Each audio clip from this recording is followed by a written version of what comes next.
DNVR Broncos live, and the Broncos are back. They're back, baby, and they are off and running 2 hours into free agency, and the Broncos have started and finished free agency. Boom. Let's go. We can pump the brakes a little bit. There's still more to be done. This is free agency. We'll You see. think so? We will Okay. see. Yeah. I'm in on more. I'm fine if they're done. Of course, we're presented by DraftKings Sportsbook.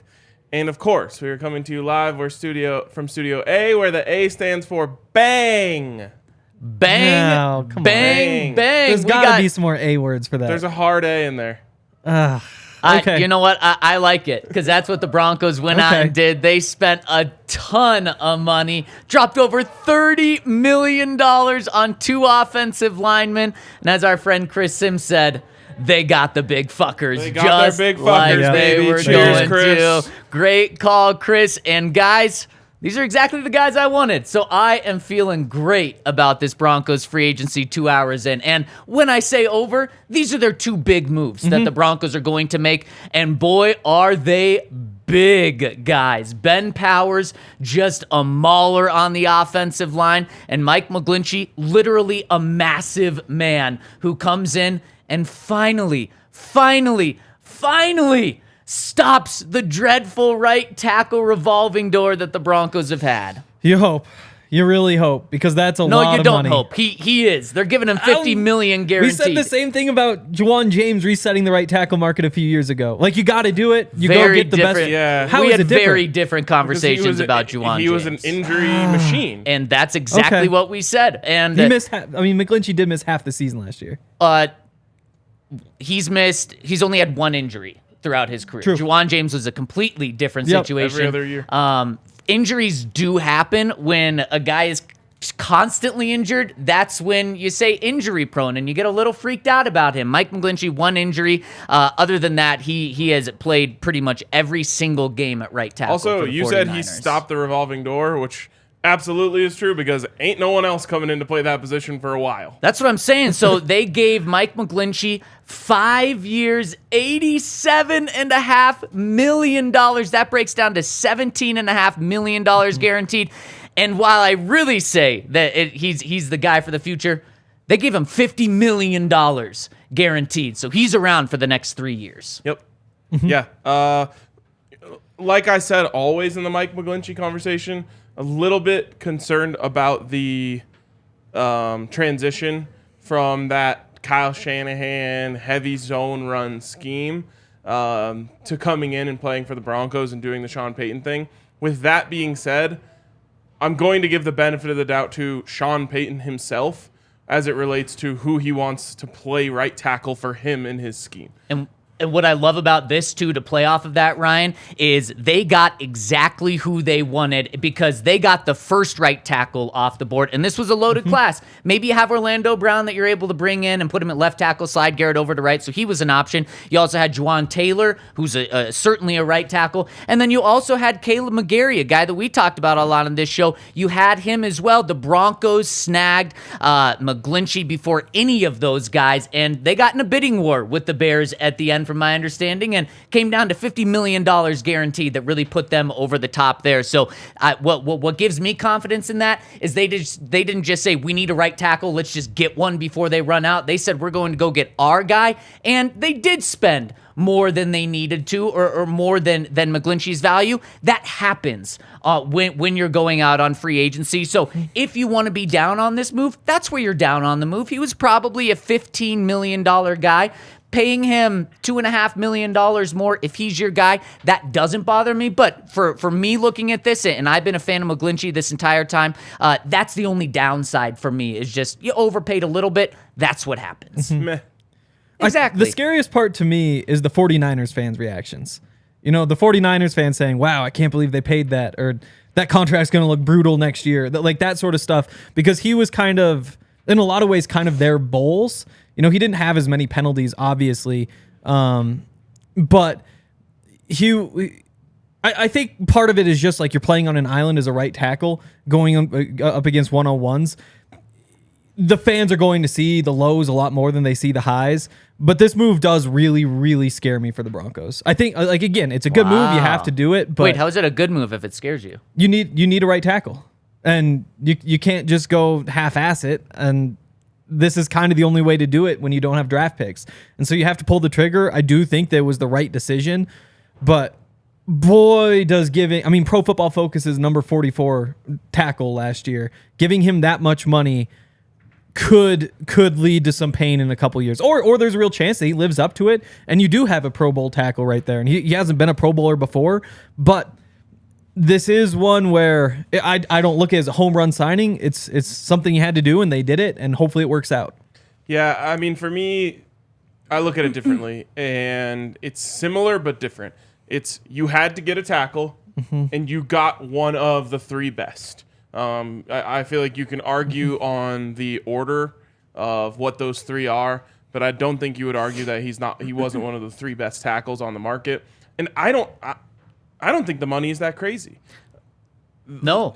They're paying him what they're paying Garrett Bowles. And Garrett Bowles signed that deal 2 years ago, and they got him for the same contract. Now they're paying him $500,000 more a year than Garrett, but right now that puts him as the 12th highest paid tackle. Now that includes left and right tackles, but typically when you talk about a massive deal to someone on the open market at a prime position, a lot of times you're talking about them setting the new record for that position, or they're pushing that. Yep. And McGlinchey isn't doing that. $17.5 million, the 12th highest paid tackle.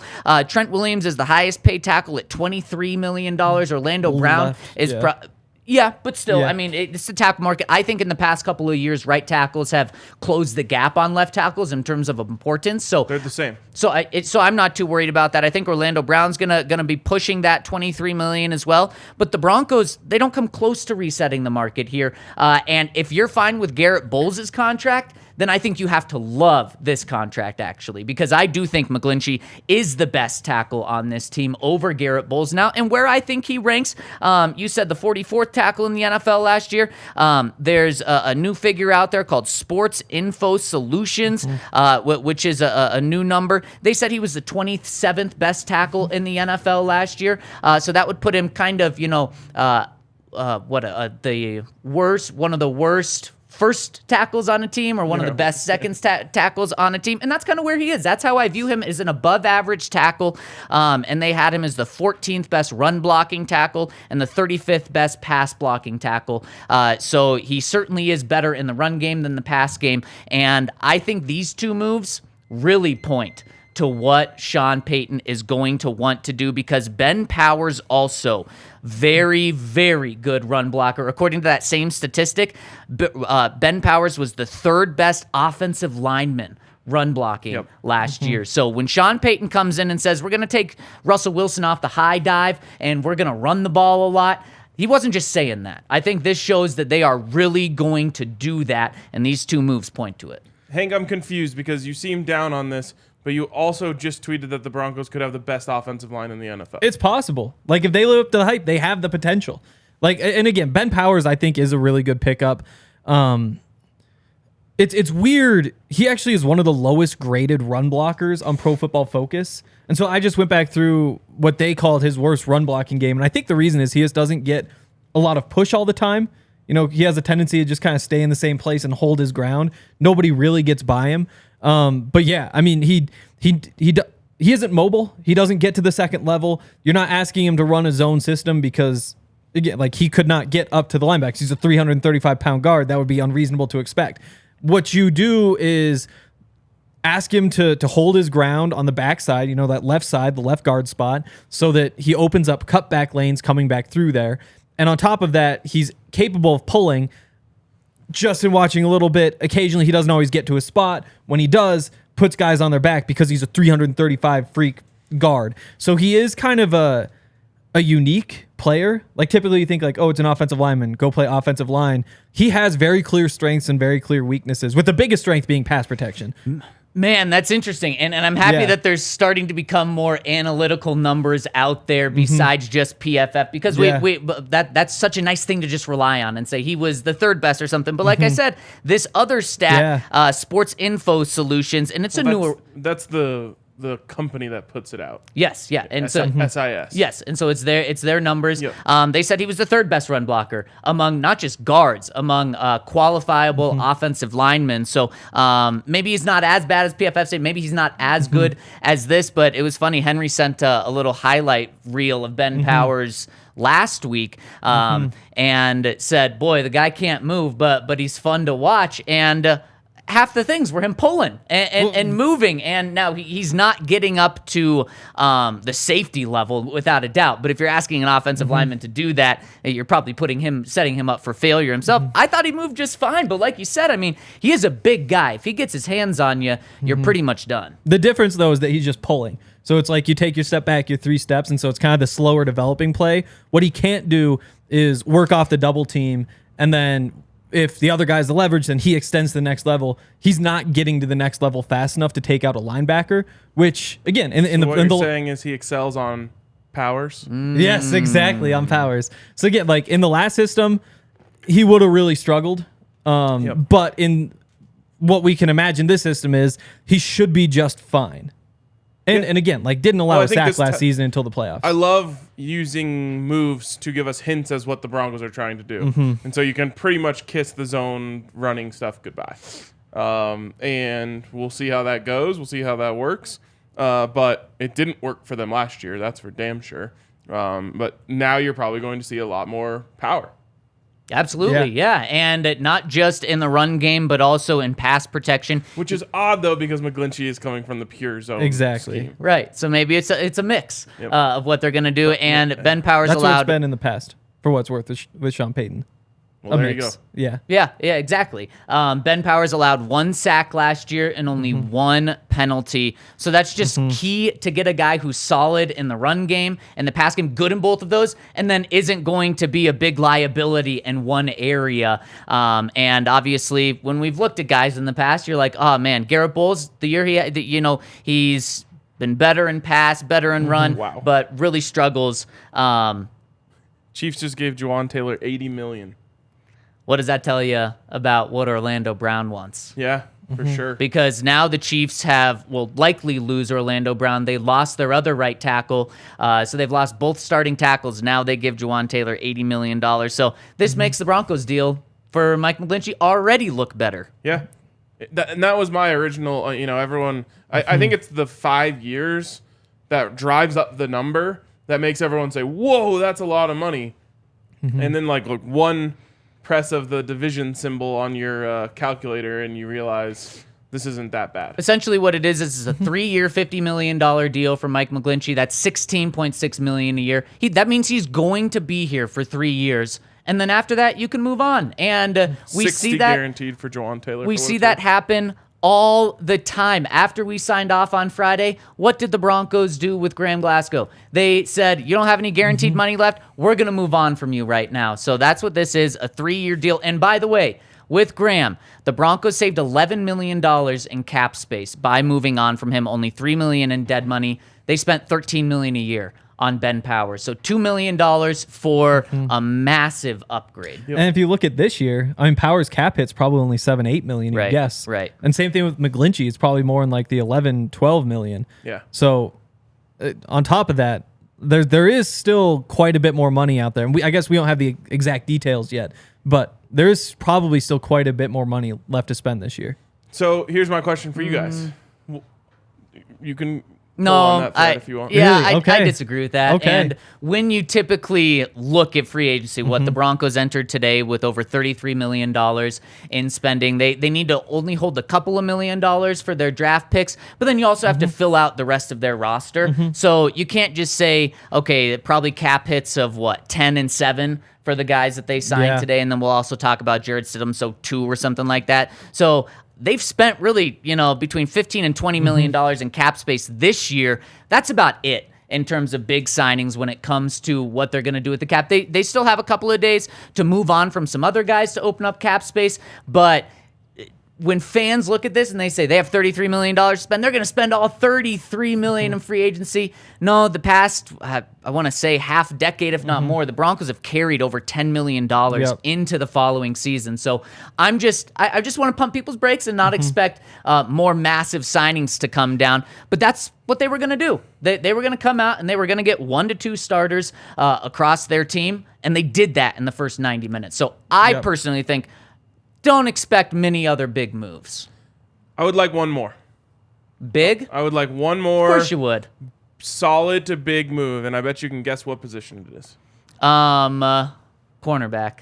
Well, that'd be nice, but no, center. Okay, yeah. That'd be another big effort in there. I said it last week. I don't think you can go forward with Lloyd Cushenberry as your starter. Now, Hank made a point during that pod, which was, well, if you surround him with good players, maybe you feel better about him. Well, you've got Quinn Miners, who is your best offensive lineman coming into this free agency period, and Ben Powers, who might now be your best offensive lineman, period, next to him. You might be able to get by with Lloyd Cushenberry at this point. But like I have always said, unless we're giving this power to Mike McGlinchey on the right side, a Notre Dame grad over there, I would like to have a center who is the quarterback of the offensive line, and honestly now the quarterback of the protection, because we know that the Broncos quarterback is not the quarterback of the protection. He didn't set it right last year, and it caused a ton of issues. So I'd like the Broncos to go out there and get a guy who can get up there and tell everyone what they need to do. Well, Ryan, you're not going to get that. And so I hope you're not going to be disappointed in that. But let's break that down and talk about that. But I think there's a reason why you shouldn't be as concerned about that. You're saying the Broncos are going with Cush? No, that's not what I'm saying. But okay. you want a big name. No, I just veteran. want someone else. Yeah. Well, they'll probably get that. But let's talk about that. But first, I got to tell you about our friends over at Jive Hive. If you want to celebrate, extend the weekend a little more, check out our friends over at Jive Hive. Go to JIVEHYVE.com, where they're going to deliver you weed straight to wherever you are in your house. And the great thing about Jive Hive, not only is it ultra convenient where they're going to deliver it to you, but it's also affordable because they don't have to pay for all the retail stores out there. They don't have that overhead, so it makes it even more affordable than other places. You get privacy and security with it, and you don't have to avoid driving anywhere. If you're already partying and imbibing, then you don't have to worry about getting in a car. They bring it straight to you. Right now, they're delivering in Aurora, Greenwood Village, Monument, Fountain, and various areas of El Paso County. But make sure to check them out because they continue to expand where they're delivering to. That's Jive Hive, JIVEHYVE.com. And you can also head over to breckbrew.com to see where you can pick up some Breckenridge beers. They have all sorts of different beers, all the different kinds, the pale ales and the kolsches and the porters. Yes. Do they have a shandy? I don't think they have a shandy. They might not have a shandy, but who knows? It could be on the way. But also, they're giving away some tickets. The Nuggets play the Pelicans March 30th. And a week before that game, we will be drawing tickets. They're courtside row 2. They have Club Lexus access, all sorts of perks like that. If you go to thednvr.com/breckbrew, you can sign up to get your name in that drawing. I got to give a shout out to someone in the comment section. We have so many people tuning in right now, so I missed your name. But they said the only way Kush should be back is with Jive Hive. Nice. That's the only Kush I want. Ryan would certainly agree with that. Wait, I have a quick philosophical question for you guys. Okay. I won't derail this podcast on a news-filled day too much. But tonight, I'm going for my 3rd birthday dinner. Oh, right on. Is that too many? Is that fair amount, fair play? No. Huh. You extend it as long as you can. All right. Sweet. Wow. Are you worried about it? Well, I just wanted to make sure I wasn't over cashing in on my birthday. No. You get at least a full week. And you can kind of surround it how you want. Start a few days early. Start it on your birthday. Extend it at least a full week. I got to give a shout out. We say no free ads. I'm giving them one. When people reach out to me, they always ask, where should I go to dinner? Where should I go to dinner? I'm adding a new one to my guaranteed put it down every single time someone asks me. What is it? Hop Alley. Oh, you've been a big fan for a long time. Yeah, but I had only been twice. So it was like good both times. Now, 3rd time was the best time, and my expectations were so high that now it's just like I can trust them. I'll send anyone who's coming to this city to that restaurant and know they won't be disappointed. What's the go-to? Well, so I always get the spicy chicken, which is called like Lazi G. Didn't you say it's spicy AF too? Apparently they like toned it down a little bit, so I had to ask for some extra spiciness on the side. You're crazy. But like Allie could handle it. It was spicy for her, but she could handle it. Okay. So that's a good barometer. But then they do a crab dish there, like they'll give you a whole crab. Oh wow. Big old Dungeness crab. And Spence wanted to order it, and I was like, let's go for it. And it was to die for. Wow. So the chicken, the crab, couple sides, it's in forever. So everyone, Wow. go to Hop Alley when you come to Denver. There you go. There you go. I love it. Add it to the list. And Mike McGlinchey and Ben Powers. And Ben Powers now has some money to spend. We just got details of Ben Powers' contract coming in from Field Yates. $13 million signing bonus. Not too much. This year, he has a salary of $2 million. Next year, it's a $12 million salary. And then in 2025, it's $11.5. And then 2026, it's $12. So that's a $5.25 million cap hit. Yep. There you go. So $5 million. Expect McGlinchey to come in between $7 and $10 million. And you're telling me we can't get a center?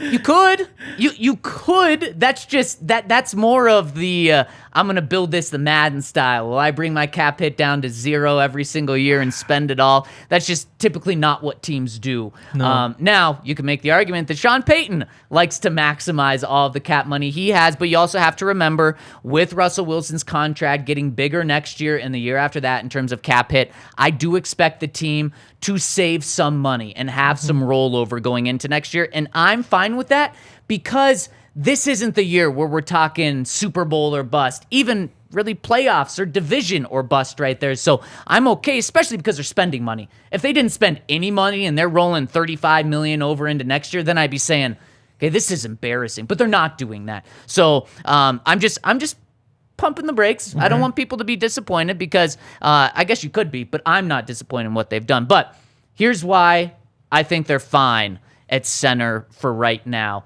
If you're going to get any position in the draft in the third round, it's center, guard, or like a big defensive tackle in the third round to be a starter. Now, you can do that because you have 2 third-round picks. You got some other picks if you want to move up because you identify a center. I know Creed Humphreys is maybe an anomaly, but he was fantastic as a rookie. The Broncos need to go nail that in the third round, get a center there, and have him be the guy moving forward. You guys mentioned it, how now there's veterans, or at least one veteran around that new center with Ben Powers. He's going to rely on him to help him out, and I'm okay with that. I'm okay with going into this draft with one need on the offensive line, that being center, and then surrounded by this experience on the offensive line.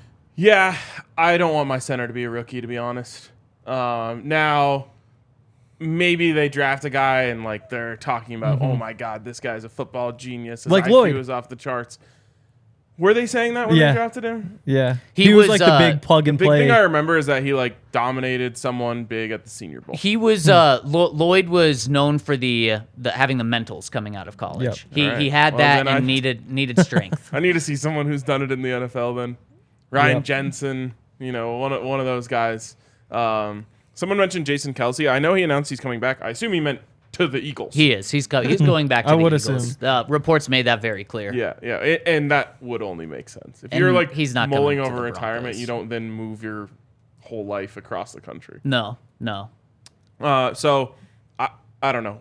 I want an experienced center who knows what they're doing in there. That's fair. Now, would you rather have had that than Ben Powers? Because No. I think Ben Powers was a better offensive lineman than you could have got at the center position. And the best center was Pochich or whatever, and apparently didn't get along with Russ, so he was probably off the board. Right. What happened was What happened was Russ, after the season, 1 year, said, we need to upgrade the offensive line. Like, we need to upgrade the pass protection. Like, said it publicly. Yeah. And then they gave, like, a 1 year, $2.5 million contract or something to Pochich to come back as their starting center. And so we don't know for sure that rubbed him the wrong way, but it was right after he said, we need to upgrade our offensive line. We need to upgrade our... So who knows what's there. But That also, to I me- think Ben Jones is probably the top center. But yeah. Oh, I forgot about Ben Jones. Yeah. Yeah. The Released problem last is week. if he's... He was released with like a failed physical designation, so I don't think we've gotten the details on what's up with that. So if he's actually hurt, then maybe not. But he would be... Double Ben. I mean, he's coming off a inside. Pro Bowl. I think he's the only free agent... No, Orlando Brown is also coming off a Pro Bowl. Those would be the two linemen coming off Pro Bowls. Yeah. I guess if that's all that happened with Russ and Pochich, Yeah. then I don't think that's anything. Russ, that could have actually meant that Russ said, we need to upgrade the offensive line, except this guy. I like this guy. You should bring him back. And 2 weeks ago, George Payton told us at the Combine that the Broncos were going to upgrade the offensive line, and they did just that. Yep.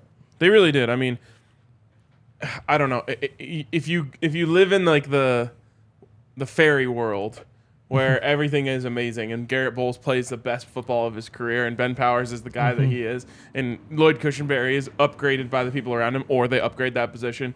Quinn Miners plays up to his potential and Mike McGlinchey is the guy they paid for. Like, then Henry's tweet that could be the best offensive line in football is true. Now, it's probably somewhere in between. Yeah. But you're also not going to get Bowles at his worst. And I doubt that McGlinchey's going to be a complete bust. And I don't think Lloyd Cushenberry would get worse with the players that you've now surrounded him with. So if the Broncos had to start the season tomorrow, I would feel much, much better about where their offensive line stands right now than it did 4 hours ago. 100%. And it's really funny that I'm really high on these moves, and Henry, I think, is a lot more skeptical, yet he thinks it could have the best offensive line. I'm nowhere close to that yet. What the Broncos have right now, even with the hole at center, is they have stability on the offensive line. They have a good offensive line. Could it be great and elite? Sure, but what they needed was to have a good offensive line in both the pass and run game, and they have that now. Now they're saying Sean Payton's really giving Russ the best opportunity. This organization is giving Russ the best opportunity to try to have a bounce back year now by protecting him, by giving him help in the run game with this offensive line. I expect them to do something at running back as well, maybe a move at receiver to potentially either bring that group down or help them. We'll really dive into that in the next couple of days. But they're giving and then they're also giving him Sean Payton. So they are giving Russ the opportunity to really have a bounce back year. And then you know what also helps? Let's say Russ doesn't work out and they go the rookie way next year, the year after. Having a good offensive line is going to help any quarterback. So I really like this. It helps for now and it helps for the future. Something that we've kind of been talking about. Okay, what moves you make now to help now or help for the future? And both of these moves help for both. Can I change the subject a little bit? Sure. I'm sick of hearing Jerry Jeudy's name involved in trades and trade rumors. Well, it continues. I know, and it needs to stop. Well, it's not. It needs to. What if you can get a first for him, though? No. See, and that's... Really? You're just not going to get a first for him at this point. And so then it just start of discussion, end of discussion. He's not in the trade conversations. Cortland Sutton, sure. Jerry Jeudy is the most talented player on the football team, not named Pat Surtain. And what you're talking about is reports last week about Jerry Jeudy and Cortland Sutton potentially being traded. Dan Graziano put it out today. Not just those two, but also KJ Hamler are being shopped. And what the reports are saying is the Broncos aren't going to give these guys away. I have some bad news for you. Once one report comes out, the price on these guys goes down. Once many reports go out around the past many weeks, those prices continue to go down on these guys. And that's fine as long as the Broncos stay steadfast in their position. If you're saying we'll trade Jerry for a first and Cortland for a second and we'll accept nothing less, then I don't care how many times you float the report out there as long as you stick by that. Now, I wouldn't even trade Jerry Jeudy for a first-round pick. What would it take? A first and a second. You guys are absolutely crazy. Henry and I had this conversation when you were when you weren't here like a month ago, and he said he would only trade Jeudy. Was it for a top 5 pick? I think is what you said. I don't think I got that far, but I mean, I think it was. I think it was. might have been. Anyone in the comment section remember that? Shoot us what you remember. But Sure, I'd do it for a top 5 pick. well, of course you would do it for a top 5 pick, but You'd probably that's get a just, worse receiver. That's just not realistic at all. I don't care what's realistic. I don't want to trade him. So And then that's fair. That's fair. You can have your line in the sand, but I guarantee if the Broncos get a first round pick, it doesn't have to be a top 5 pick, and they'd move on from him. So then what are you doing with your wide receiver position? If you move on from Jerry, I wouldn't trade Jerry either. I'm with you. But the fact that he continues to get put out there in these tweets, Ryan, the Broncos clearly have a different position than you do. Yeah. I think it's silly, and I think you're like ostracizing one of your best players by just continuing to do this. Well, and we saw what happened with Cortland Sutton on Friday night putting out a tweet. But this is a much deeper conversation that we'll really get into tomorrow, I think. Any other final words on this? Don't trade Jerry. Maybe we hope in the next 24 hours we don't see a tweet from Jerry that's similar to Cortland's. Yeah, that would be terrifying. I feel like he's matured that it hasn't happened yet. I am surprised. I agree. It did. Yeah. I would have guessed Jerry would have tweeted that before Cortland did. Yes. Cortland's name's been out there more though. I think that's why. Well, Cortland's name Jerry's should be was out there just more. put out there Exactly. this morning too, though. True. So I mean, if you're cautious about a tweet, you probably want to be even more cautious now. Hold the line, Jerry. You got this. Don't tweet. Stay strong. The Broncos made one more move, and I want to make sure that we get to it today. Backup quarterback. The Broncos signed Jarrett Stidham. Oh, yeah. It wasn't that they signed him. It was the contract that made me open my eyes. 2 years, $10 million, $5 million guaranteed. So essentially, it's a 1 year, $5 million contract with $4 million in upside to this, is how Ian Rappaport put it out. I heard 2 years, $10 million. Upside is an I don't know what the important word. upside means. But $5 million guaranteed. The Broncos had the opportunity to bring back Brett Rippon on the restricted free agent tender, which would have paid him $2.3 million. Instead, they go with a guy who has fewer starts than Brett Rippon. Is that true? Fewer starts. Brett Rippon has 3 starts. Jarrett Stidham has 2 starts. And you know when those 2 starts were? The final 2 games of last year. So Jarrett That's Stidham's crazy. certainly a bigger name than Brett Rippon, like around the country, because he was with the Patriots, then last year traded, and his name was brought up a lot when Derek Carr was benched and told to go home. But even less experience. But clearly, they're not spending $5 million this year for Stidham to be a third string. I mean, this is their backup this year. Yeah. I mean, the big difference between him and Brett Rippon would be arm talent. Yeah. Stidham coming out, that was the thing. Got Yeah. a rocket. Yep. And I assume this is like a Sean Payton shot calling. He's just like, give me this guy, and if I have to play him, he can make all the throws, and I'll teach him how to do it. Yeah. That's a good point. I'm cool with it. Like I think I said my number was you don't spend more than $5 million. So they check the box. Like I can't complain about the money, I guess. I think it's a good one. Like, would you rather have Stidham or Teddy? I'd probably go Stidham. Wow. It's not even close for me. The thing about I would Teddy is he absolutely can't even rather stay have on the Teddy. field when you need him. Yeah, I mean, the injuries are certainly there. But you're going to need a backup for 2 games in a season. True. And he Teddy would be better. He played in 2 games last year and got injured in both of them. It's true.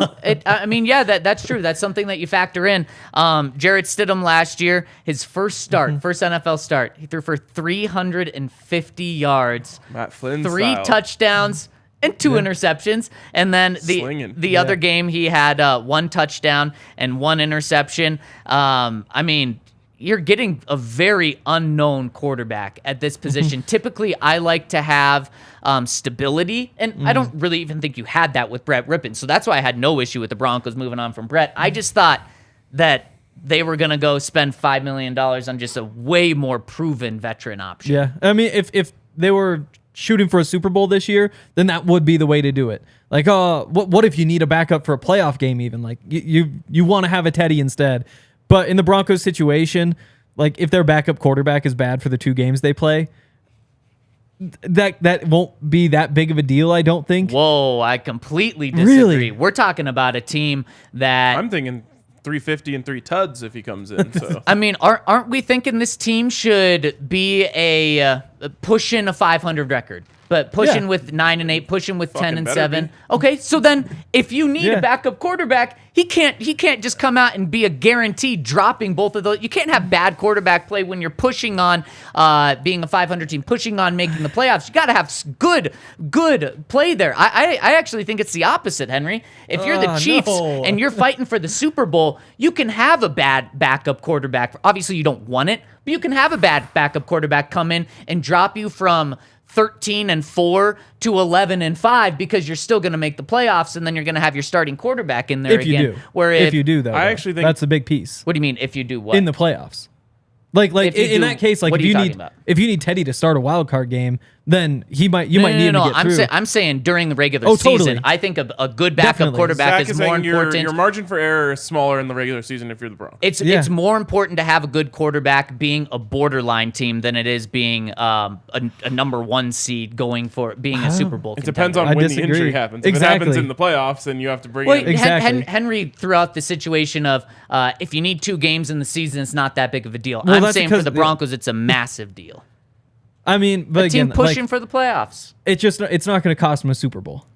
That's where I'm. It could cost them the playoffs. It could cost them a winning record. Which, if it does, here's what it comes down to: they upgraded from Brett Rippon. I don't know if they did. What I agree with you, physically, they did. What's there to prove that they upgraded from Brett from what Stidham has or hasn't done? Brett has like a 63 career passer rating. Jarrett Stidham has a 73.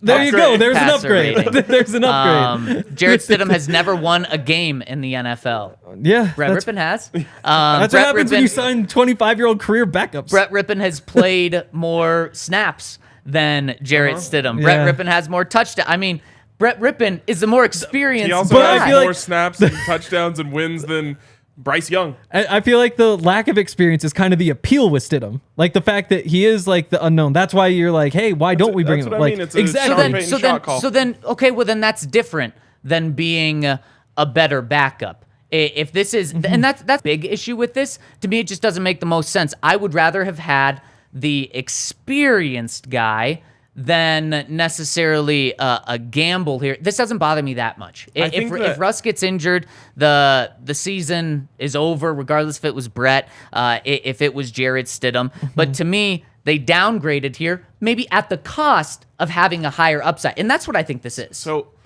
this is tinfoil hat theory. I think that Sean Payton wanted a quarterback with enough upside that there's a chance that if he had to play 3 games in a row, he could be so good that they would roll the rest of the season with him. But you couldn't go get a Baker Mayfield or a Carson Wentz because you don't want to create controversy. Right now, everyone knows Russ is the starter, Jarrett Stidham is the backup. Jarrett Stidham has shown that in an NFL game, he can throw for 350 yards and 3 touchdowns. He has clear upside. And I think Sean Payton says, I want to see what I could do with this guy. So, like, Brett Rippon was never going to be good enough to be a starter in the NFL. Jarrett Stidham might. What was he, a 3rd-round pick? 4th. 4th-round pick. There's been hype around him for a long time. Yeah. So been hype around a lot of guys. It's Brett Rippon. It's a little bit of a roll of the dice. It's a little bit of a roll of the dice in terms of, how good of a backup is he. But it's also a roll of the dice on, hey, maybe in a worst case scenario, this guy could actually end up being a starter. What I should have said is he's not an upgrade over Brett Rippon, I wasn't trying to argue that he was a downgrade from Brett Rippon. I think he's a downgrade from the other vet quarterbacks, the Teddys that you could have got for $5 million as well. So that's where my argument is. But clearly, what you're saying about upside is right. Because Jarrett Stidham, on the idea of upside, however you view that, I'm with you, Ryan. I view Jarrett Stidham having more upside than Teddy Bridgewater and these vets. So that's what they're going off of, and that's okay. I just personally would have gone a different route, but see how much they really, really prioritized him? They signed Ben Powers in the first 30 minutes of free agency, then Jarrett Stidham, then Mike McGlinchey. These $5 million backups typically come the end of this week, the start of next week. No, they did this in the first hour. So clearly, Sean Payton likes the upside, likes the talent of Stidham. Now, you've had Bill Belichick put his name behind Jarrett Stidham. You've had Josh McDaniels put his name behind Jarrett Stidham. Now you have Sean Payton put his name behind Jarrett Stidham. That's the best thing that Jarrett Stidham has going for him in his 4-year NFL career. And that can be a really good thing. 3 great minds, 3 great offensive minds. Well, just how you... a great mind in Belichick and a great offensive mind in Josh McDaniels. Speaking of Josh McDaniels, he has officially accomplished his number 1 goal whenever he gets to a franchise, which is to downgrade their quarterback position. So congrats to Josh. Good job, Josh. Wow. Yep. And what you're referring to is Jimmy G, now the Raiders quarterback. Maybe a slight upgrade from Jarrett Stidham. I don't know. We'll see. Both former Patriots draft picks. They're paying him a 3-year contract worth about $22 million a year, I think. You know who owns Jimmy Garoppolo? Ooh, Russell Wilson. Ah. Pretty sure Jimmy's never beat Russ head to head. And Jimmy's beat like everyone else then, because Jimmy still has an incredible record as a starting quarterback. Yep. Yeah. Wow. Yeah. I mean, Russ still probably last year heard it. Remember Russ's record against like the GOATs, like Peyton, Brady. Yeah. Who else was thrown in that conversation back then? He was like almost undefeated. Yep. Mm-hmm. Yeah, I mean, he was really, really good until last year. He was. Yeah. Josh McDaniels is doing like what he wanted to do with the Broncos, though. Like this is Tear them down. This is the alternate reality that he thought should have happened if he could have gotten what's his face, Matt Castle. Matt Castle. That's yeah. But he couldn't get What a Castle, so wound up fucking Thornton. joke. Now he did get his former Patriots quarterback just like he wanted. So we'll see if it works out for him. Also, the other thing about Jarrett Stidham is that he is friends with Davis Webb. Mm-hmm. So I think that probably factors in too. Oh, I hope not. I really hope not. Really? Yes, I don't want the quarterback coach being friends with and having a previous relationship really factoring in it enough to sign a guy. I mean, maybe Davis Webb said Jarrett Stidham's the next Davis Webb. Exactly. He's another coach in the room. Yeah. Or he says he's the next Peyton Manning. Yeah, I hope he wouldn't say he's the next Davis Webb. Why? That's not that appealing. I mean, if you, why not? I feel like if you're going that route, then it's Teddy Bridgewater. You're getting like a mentor. It'd be like Chase Daniel. Sell me more on the idea of Stidham being the high upside guy, not another enough. coach in a room. Fair enough. Yeah. I mean, either way. If he's the coach in the room and the high upside guy, then you're potentially rolling with something really good. Yeah, for sure. I mean, 350 passing yards and 3 touchdowns in a game is really impressive. Like you said, though, Matt Flynn. And who was the 2 teams that they played in his 2 starts? One of them was the Niners. Was that the 350 game? I don't know. I have it right here. They were the final 2 games. That was the San Francisco game. Yep. Threw for 350 and 3 TDs against the best defense in the NFL. Yep, he did. Put up 34 points. The next week against Kansas City, put up 13 points, 1 touchdown, 1 interception. Interesting. I mean, the Flash. Yeah. You saw the Flash. Definitely. Now, what the Broncos can do here with this is they could draft a rookie in any round, and then there's your clear plan. Your 1, 2, and 3, with Stidham being the more experienced guy, and then you have a rookie there to help develop too. If you like Ben Powers, Mike McGlinchey, and Jarrett Stidham, hit us with a thumbs up. Yes, Wow. please hit us with a thumbs up. I know we've got a lot of you tuning in. Only 175 likes. We can do better than that. This is a good day for the Broncos. And if you want to have a good day, check out our Broncos friends. made their first bad move of the day. We'll get to it after the break. Yes, we will. Letting Mike Boone walk? No, it's Texans? it's something else. The Broncos, though, you can get, if you really like the moves on Ben Powers and Mike McGlinchey, you can bet on the Broncos to win the AFC West. You can bet on the Broncos to win the Super Bowl, and you can do that over at DraftKings Sportsbook. And this may be the most fun time to be over at DraftKings Sportsbook with March Madness starting on Thursday. Not only check our friends out over at Run Your Pool, but also check out our friends over at DraftKings Sportsbook. You bet $5, you're going to get $200 in bonus bets instantly. No better time to have those bonus bets than this week where there's 16 games on Thursday, 16 games on Friday, and then 8 on Saturday, 8 on Sunday. It is going to be a blast at DraftKings Sportsbook. Don't text me, call me, Wow. DM me, tweet at me. Have you approved this show being off on Thursday and Friday so we can just do that?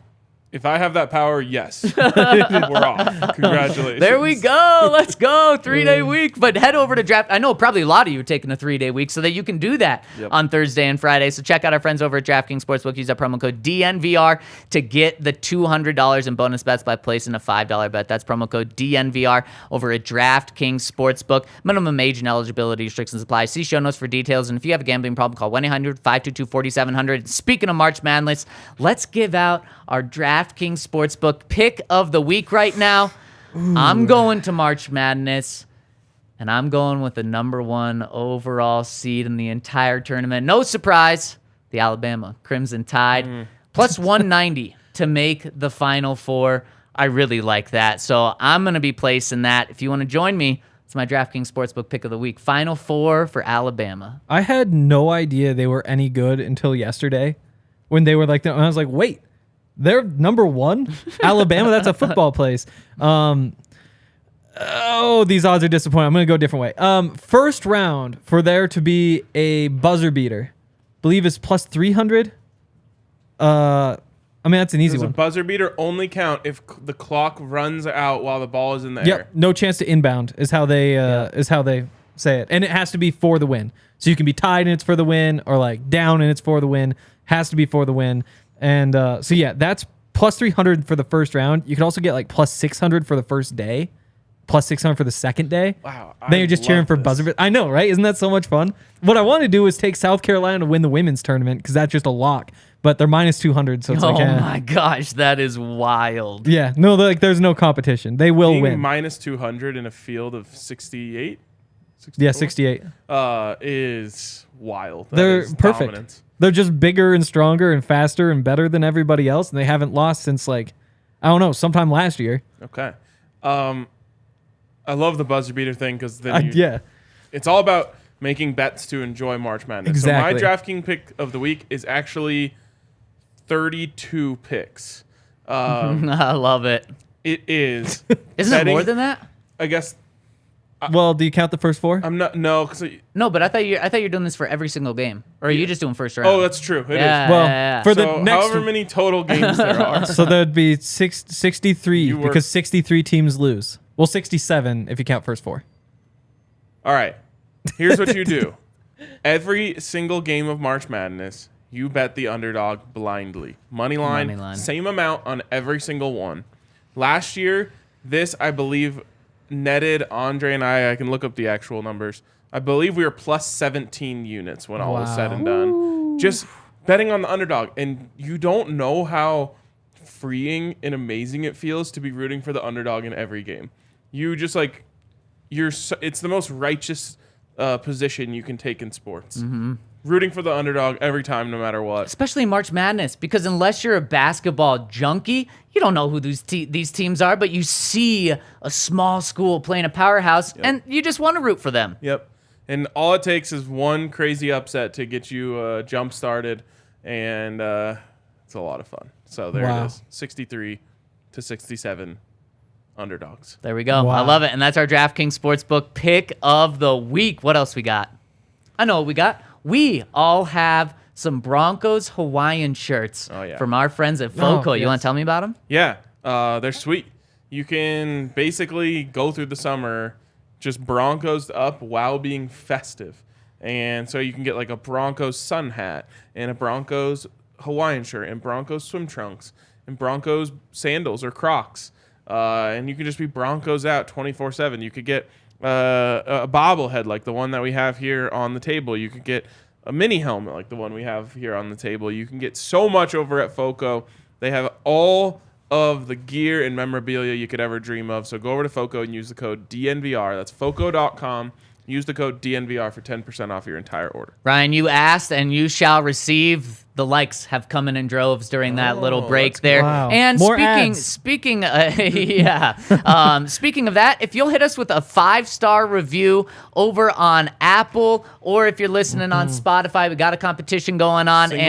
Double-digit lead for Apple. Double-digit. Wow. Wow. Apple so it's hates us. Getting close. It's like 780 to 860. Man, I love it. Spotify, keep killing it. We're on the road to 1,000. But honestly, it really helps us too. It does. So even if you watch on YouTube, go over, subscribe to the pod, hit us with a review, really helps us. And then if you're listening to the pod, go over to our YouTube channel where we've got a really nice, clean look on the screen right now. Our producer here is doing a great job rolling breaking news, the free agency frenzy going on. And subscribe to the pod. Hit us with a thumbs up when you're there. We would really appreciate it. There's literally never downtime with the Broncos. Certainly and we're not. here every single day. So we appreciate everyone rolling with us. So I said before the break, the Broncos have made their first bad move of the day or of the free agency period, and they have. They have decided to tender Corliss Waitman. Now, why would they do that? Because they want punter competition. Yeah. They don't just want to bring someone in without any competition. I have to imagine that this will be followed by another move, whether it's in the draft, whether it's in free agency. It has to be, Ryan. What's the tender number on him? 900,000. But it's not guaranteed. Right. So you cut him, it's all gone. Like the question is, do you want to use a roster spot on him for training camp or not? Do you want him as one of your 90? You guys are making me feel better about this. Oh, I good. fear it's to make him their punter. Well, and until he's not on the team, I mean, that certainly is a possibility. And what were the Broncos sold on with him? They were sold on his talent, Yep. his high upside. Does that remind you of anyone we've talked about this pod? High upside talent. That's why you're sold on a guy, Jarrett Stidham. Yeah, he's a backup. That is true. But I mean, it's not something that I'm too worried about here. But there has to be another move with this, though. They can't blame this one on Dwayne Stukes anymore. They can't say this was Dwayne Stukes' guy if they're now if this new regime is putting their stamp on him as well. And he was just not good. No, he wasn't. I don't know how to put it. I wanted to like him. Yeah, You really I did. made a whole bit about it. You really did want to like him. He doesn't know ball at all. Wow. That's an inside joke. I really wanted to like him. And Dan, there's inside jokes within this pod. it's actually not Where from this we're pod, left which out. is why I was. Right. Yeah. So yeah, I don't know. They let go of Sam Martin, and he just signed a nice big new deal with the Bills. Yeah. Good. He was pretty good last year, too. I mean, of course, he very good got last a 3-year year. deal. Yeah. Makes you think. yeah. Maybe you should pay punters and kickers. Or draft him. Spend draft capital on him. Not third-round picks, but use your sixth-round pick on a really good punter. That's the thing, though. On It's a like, really good kicker. Chris Kellogg is defending the move. He's saying how is non-guaranteed money a bad move? Yeah. Because he's not good. Bad vibes. And Except he has great vibes. Ryan, I agree with you. If they don't bring someone else in, this is terrifying. I have to expect that they do bring someone else in, Yeah. and then it's a non-starter for me. Then- and I'm just expecting that to happen. Then it's a good move. Or a move. Sure. Maybe it's like bargaining position on the other punters. This is barely even a thing that happened. Yeah, I was mostly joking. Yeah. But I would be fine if they use one of their draft picks on a punter. Yeah, me too. And just some more trade down. official news. I heard this was going to happen, but Cliff's putting it out officially. The Broncos did tender their other ERFAs, Jonas Griffith, Quinn Bailey, and Corliss Waitman included in there. But they did not tender Jonathan Kongbo for the ERFA, and they're not also expected to tender their other restricted free agents, Sang Bassi's and that group. Not expected to happen. Mostly because if you tender those guys, you're basically giving them like $1.5 million minimum, probably. If you don't, I think it's 2.3. is it even more? Minimum. Yeah, Jeez. And then that's why, because you're not worried about somebody swooping in and taking those guys. And if they take Sang Bassi, then damn. Yep. Fair enough. And for all the latest and greatest news, as Yahir has up on our screen, make sure you're following me, Zac Stevens, DNVR, Henry Chisholm, and Ryan at Ryan Koenigsberg on Twitter. Don't follow me for news. Okay, don't follow him. And news and takes. How about that?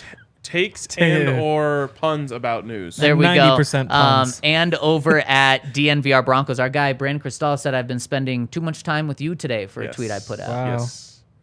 That's a thing that can happen. For puns. Yeah.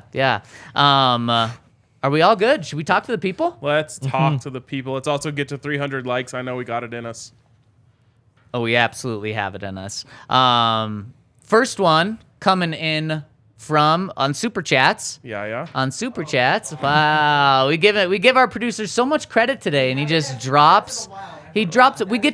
We get to the 1 yard line. Now he's blaming the Yaya people. Has never not had an excuse for something. Wow. It's Because I'm Excuse perfect me. and I'm okay in everything I do. The You know, king of excuses. oh man, I didn't know that about Yaya, Yeah, and that's like a huge little pet excuse peeve guy. of people that just always have excuses. Dang, Yaya. Because I'm perfect. Just I don't mess Wow. up. Everybody messes up but me. we'll have like a pizza party the one day Yaya says that one's on me, guys. My bad. Wow. You want free pizza, Yaya? There you go. Just admit the mistake. All Wow. From Lil Petty, which is fitting for this conversation. My weekly Wait, contribution. really quick. Yes. It's finally happened. Aaron Rodgers is joining Nathaniel Hackett. No way. It just happened. He's going to the Jets. It's official. Oh boy. That was supposed to be us. It Wait, was. are you sure? Yes, Trey Trey Wingo. Wingo. Okay, I was Yeah, gonna and- say. and Not he's in like my this- tweet notifications. He was all over this news last week with the Jets too, so I think he's pretty tied in. All right. There you go. Should have been us. Yep. Yeah, I'm sure that'll go I great. hope- It better fail miserably so It then will. we don't have to regret it. It's the Jets. What Brett Favre did? Yeah. Yep. And now he's gonna leave for the Vikings. Yep. Well, I mean, would you be shot? That'd be such an wonder Aaron If Rodgers the move. Packers don't have good quarterback play this year, it'll be the first time in our lifetimes. That is insane. Yep. Or Bryce Love. No, not Bryce Love. Jordan Love, Jordan Love. is Wow. just the guy I again. went from Bryce Love was the running back for Stanford, right? Yep. Then my head was like, no, Julian Love, which is the safety for the Giants.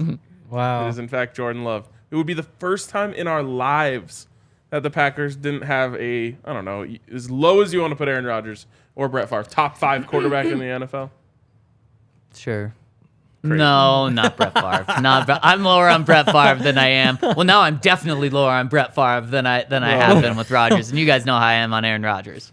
Wow. So yeah, that's happening. So that means Aaron Rodgers and Nathaniel Hackett are paired up once again. Like you said, something that should have happened last year, and that means the Broncos will be playing Aaron Rodgers and Nathaniel Hackett this year in Denver, and Wow. another freaking good quarterback in the AFC. So dumb. Why would Oh, anyone- he is good then. This reminds He's me of good. our He's Madden good. teams draft when all the good teams Yeah. kept going to the AFC. Yeah, Yeah. and all the bad teams, me included, NFC. Smart move. Yeah, I gave you guys a chance. Literally, I'm 2-5 and still have hope. Let's go. Let's go. I'm 8-0 and still have hope. All right. From Lil Petty, my weekly contribution. Go Nugs, go Broncos, go Buffs. Big shout out to my guys, Zach, RK, and Hank, Maine. Let's get it. Let's go. Thanks, Lil Petty. That's good. That's good vibes from Lil Petty. That good is vibes. great vibes. Little petty. We need some good vibes for the Nuggets, tell you what. Oh man, how you feeling? I feel fine. Okay. What I don't like is the drama that came up with MPJ not playing in the fourth quarter. It's Yeah. it's too late in the season for us to be having minutes drama for a championship contender. I know it's just bad vibes. It's not any concern about basketball. Yeah. Like we know they can play better, but It It is. is. I don't like the vibe. The all vibes. the Jokic stuff going around too. He's down to minus 275. Yeah, to win MVP. he's falling. I'm still starting to be minus terrified. 275. You is just wild. said that South Carolina is a lock to win the women's NCAA tournament at minus 200. Yeah, but that's a really at good minus point. 200 all pound. I'm not Really touching good that minus point. 275. Okay. What are you pounding? The minus 200. He's pounding the minus 200. The Yeah, minus it's 200. Interesting thing to pound. The minus 200. Pounding the Gamecocks. Yeah. No, the I don't- minus 200. I don't think he's picking up. Okay. No, I From- am. Rickert, a right tackle, a right guard, and a backup quarterback. We did so far what we needed. What positions do you guys want to see us target next? For me, it's center or corner. I think he's asking me because I had Ben Powers, I had Mike McGlinchey Was this as in my your guys. Offensive $40 million spending spree? I had Caleb McGarry, but I think even then, on the round table, I had McGlinchey, Okay. McGlinchey and Powers. Yeah, let's But what do I want to see them do now? Yeah, I mean, if you can get a center, that'd be great. I'm satisfied though. I'm good. Wow. I'm good right now. The Broncos have done this for me. I'd be- They've already done well in free agency. I'd be tempted by Zach Allen. Oh, yeah. I think he'd be on my list here. I think a corner, like any of them. Like you're not paying any of the big money ones now, probably. But yeah, corner defensive line, maybe like an edge like Yannick Ngakoue. Like he could be sick. Justin Houston. But yeah, center would be good too. Zach Allen would be. I'm hesitant that they're going to be able to pull it off with the two big signings they've already had. I thought he was going to be potentially one of their two big ones. But you bring Zach Allen and give Vance his guy, that would be great. Yep. That would.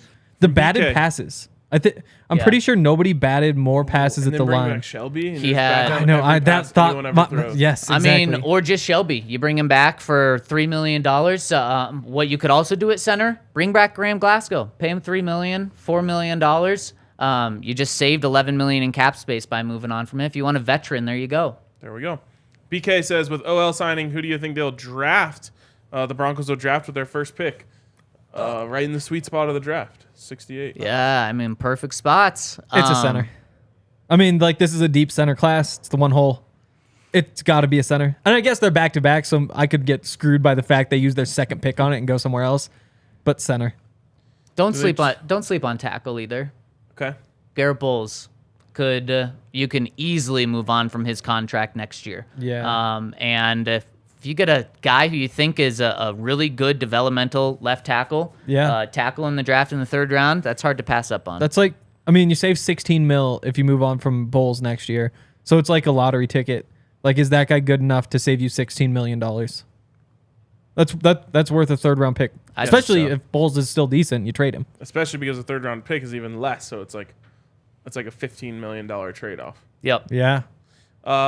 From Jay, I've seen more and more about moving on from a wide receiver. Who are we moving and what are we getting? We're really going to dive into that tomorrow, Yep. but literally every single person's name outside of Tim Patrick is on the market, apparently, for the Broncos. Because nobody's going to pay top dollar for a guy coming off a knee injury. Right. Yeah. So there you go. I mean, yeah. We'll see what happens. I wouldn't be surprised if one of them gets moved at this I'm gonna point. be so pissed if they trade Jerry Jeudy. I mean, I think a lot of people would. Jerry really helped himself with Broncos Country the way he finished the season last He year. was 22nd in receiving yards last year. Like, that's a wide receiver one production, Well, and we know he hasn't scratched the surface. And like, look, you're getting something And for look that. what he did in the second half of the season. You True. extend that the rest of the season, where would Yeah. he ended up? Yeah, I mean, you're getting premium draft capital this year, or you give him a year to play well, and you. Not quite sure about premium. I think we've really, to kind of tease tomorrow's, I think we've inflated Cortland Sutton's value. Oh, I'll probably be with you on this. All right, next one from Marco says, what's the free agency plan at center and D-line? I don't know if there's one for either. Although D-line would make sense, either Zach Allen or Shelby Harris. Yeah, and probably right now Shelby Harris makes a little more sense just because you've spent big on the offensive line. So And the Seahawks got rid of him to save $9 million. Yeah, So exactly. he's coming in somewhere under there. Yep. Yes. Oh, up 100%. And maybe you're looking at a contract that you got him back on that 1 year prove it deal. What was it? 1 year, $2.5 million a couple years really ago. cheap, yeah. And then he went and got paid, and now he's over 30 years old. So kind of maybe get a value there. Maybe if he and here would honestly be a huge selling point. I know he loved living in Colorado. If he still has his house here, if he owned that house and it's just an easy way to come back to, and his family likes it, maybe a 2 year, $5 million deal, something like that. Love that. Yeah. And Ryan, someone in the comment section just said James Bradbury going to San Francisco. Oh, Jesus. San Francisco. I didn't know they could spend more money You got on their Javon front Hargrave, seven. too. Oh my goodness. Wow. They are looking so good. If they They are have probably going to have to let Al Shahir go. yeah. But Which hurts. still, but their linebacking core is still really good. Yep. Yeah. Yeah, no, they're sick. But that's, well, I don't want to get into Especially if they have a linebacker value quarterback. today, but Alex Singleton on the open market now. yep, sad. They could bring him back. I know. They definitely could. I think What were you gonna say? I just don't want to lose him. Oh, okay, yeah. he's getting emotional over there. He was. The TJ Edwards contract, because he came in at like 20 mil over 3 years. I think that's good for like Alex's value maybe being a little low. Because I mean, that's a guy with 160 tackles and who was good in coverage. Really good last year. So I yeah. think maybe sub 5 mil is possible. going home to the Bears. That's where he's from. Yes. Also playing alongside 2 Wisconsin linebackers in the middle there. It's kind of fun. Dang, That that is is fun. Ian Rappaport saying that nothing has happened with Aaron Rodgers and the Jets. Oh, we got a source off. Let's Who go. are you taking? You taking Trey Wingo? Typically not a source guy. Or are you taking Ian Rappaport, big source guy? I'm taking Wingo. I am too. Especially because Aaron Rodgers enjoys fucking with Rappaport. and shit. Yes, he really does. So he's probably texting Rapp nothing happening, and then he's like, Wingo, you can go with it. yeah. Wow. I love it. Yeah, I mean, Trey Wingo knew who was on the flight with the Jets last week. He's dialed in on this situation. Dang, I'm surprised McAfee didn't have this. That's really true. Yeah. All right, from John. If trading PS2 would bring a mid-first round this year and a first round in 24, would you consider taking that? Nope. No. A mid first round this year and a mid, it's a mid pick next Well, year. you can't know, but it's coming It's- from a mid-team. Yeah. No.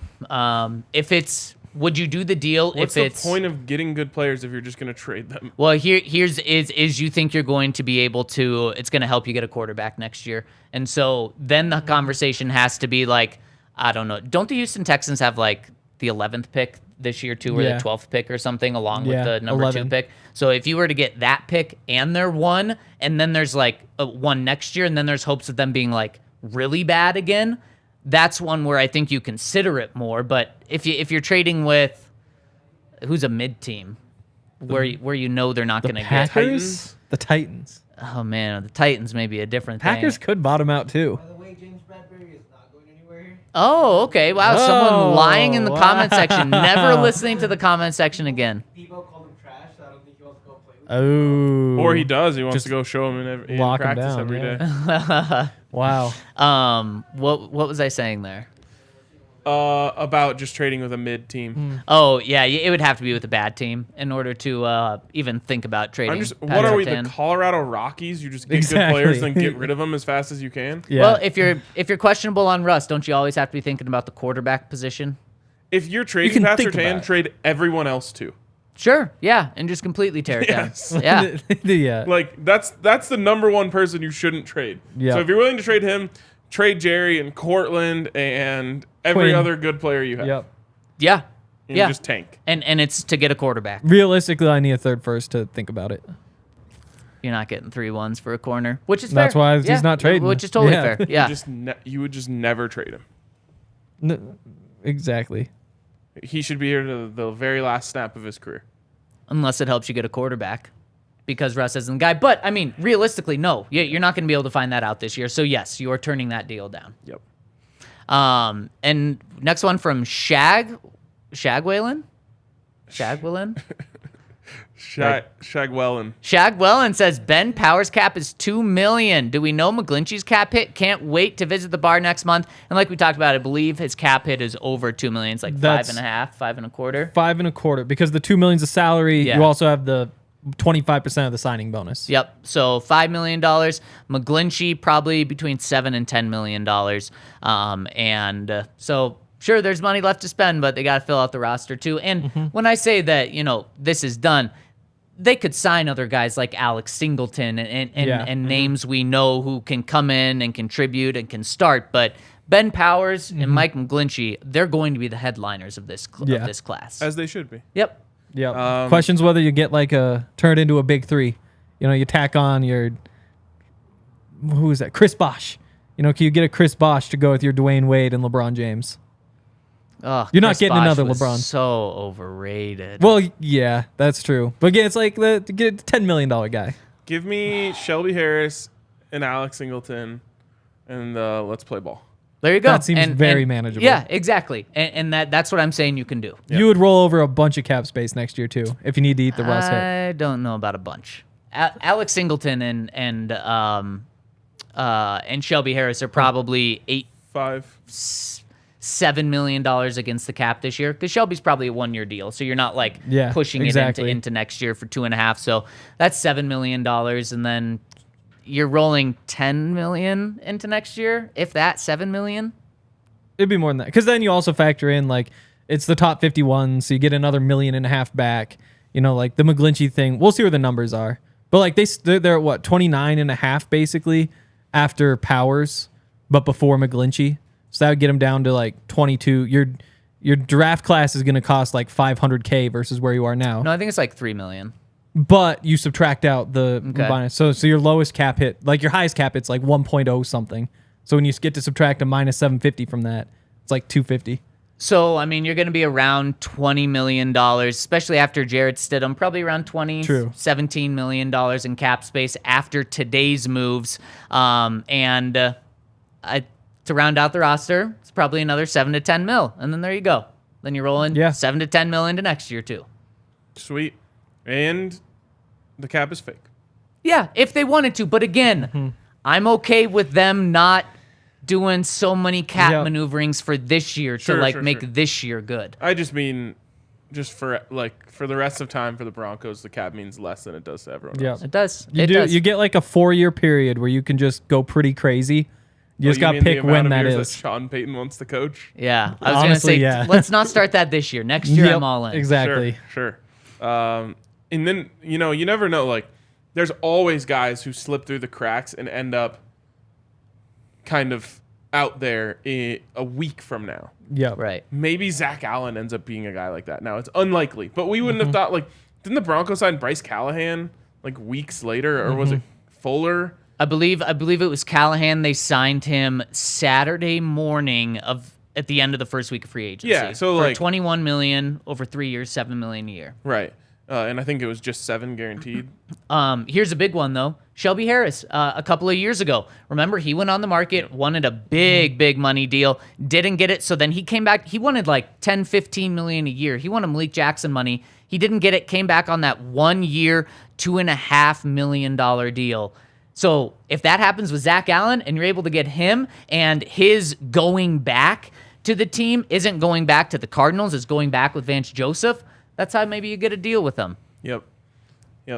Apparently, Shefty's now backing Rappaport. Ooh. Not backing him, but reporting similar things. But it must have just been on TV because it's not on Twitter. I was gonna say, yeah. And that's how you know it might. He doesn't want to go too far into this. You put something out on Twitter, that makes it a lot easier to get dunked on later when you're wrong in 7 minutes. I think Shefty knows what he's doing. I think Trey Wingo's right on this. Video of it. Who? NFL Network. Tweeted out a video of what? Of Adam Schefter talking about it. There's no way NFL Network tweeted out a video of. Yes. That would be incredible, though. Are we done with Super Chats, or we have one more? No, but you guys can read it if you want. Oh, it's a Super Chat from Yahir. He says, don't forget to hit the like button. And we also have one coming in on the website from CFillmore72. It says, yes, mate, very much liking today's signings. George Payton at work, top-tier free agents at positions of need. Is it now time to retire my Reisner jersey? I fear so. If he goes unsigned through free agency, then maybe it has life, but I think it's likely he'll get a starting job and better payday with the new team. Cheers, gents. Christopher, I'm sorry. Yeah. Dalton Reisner is gone. We don't know where Ben yet. Powers will wear 66. 72's taken. Maybe, yeah, or just new number. Sure. Yeah, but yeah, Dalton Reisner. In Madden, I always make all of my offensive linemen in the 70s.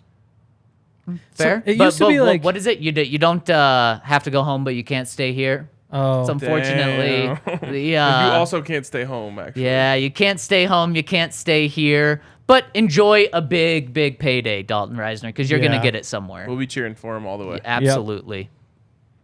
All right. But I think this was the right move to choose Ben Powers over Dalton. I remember Henry and I had kind of a debate about this last week or the week before. You said you would have chose Dalton. I definitely would have gone Ben Powers, so I like the trade-off. I came around Friday night. Okay. Saturday night. Whenever I What's the texted weight you guys. difference in those guys? 300 pounds.